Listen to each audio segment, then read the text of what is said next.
What are you hoping to hear? We need to look for three things in tonight's interview. And it's not going to be the details of any policy. First thing is she needs to be able to say why her positions now, which appear to be more moderate than the positions she took when she ran for president in 2020. She needs to be able to say why she changed. Second, she needs to be able to give an honest evaluation of how the Biden-Harris administration succeeded and failed, and why she would be able to succeed where the Biden-Harris administration failed. And then the third thing is, what is she going to say about when she knew that it was time for Biden to withdraw from the race? Did she have complete confidence in him until he withdrew? Or were there things that she noticed before but didn't reveal publicly? If she can answer those three questions, this will be a successful interview. Well, presumably on that latter point, which is a big Trump talking point, as you know, there'll be a prepared answer. I mean, can the moderator swerve past that, do you think? Well, look, let me tell you, my business here in Washington, D.C. is strategic communications, but this town is full of people like me who could, in 5 minutes, come up with the perfect answer for each one of those three scenarios. So the issue isn't the answer. She knows what the right answer is. Can she deliver it credibly? Can she really look Americans in the eye and say, for example, that Biden and Harris did all they could for the economy? Is she going to be able to say, no, we failed on that, I can do better?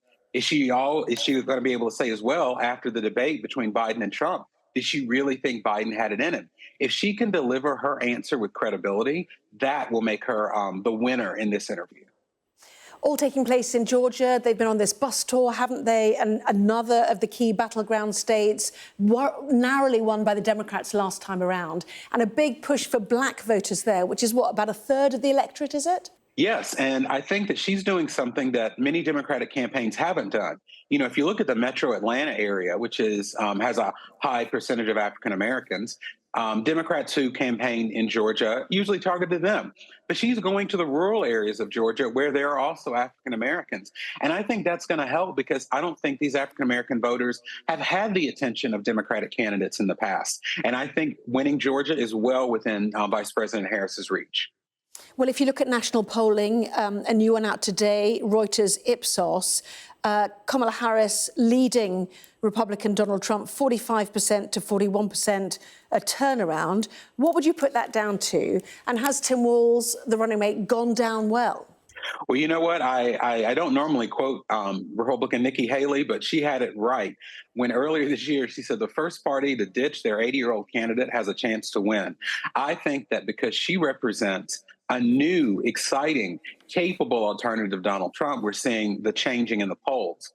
But I also want to remind everybody that the way our electoral college is set up, Kamala Harris, like every other Democrat, whether they won or lost the election, is going to win the popular vote. Last time a Republican won, I think, was George W. Bush in 2004, the popular vote. She needs to be ahead by more than where she is in the national poll to have that translate into winning the electoral college. So it's a good sign, but it's still anybody's race today. Well, here in the UK, as we know, we had our own election. The Labour Party was likened to carrying a Ming vase over a minefield.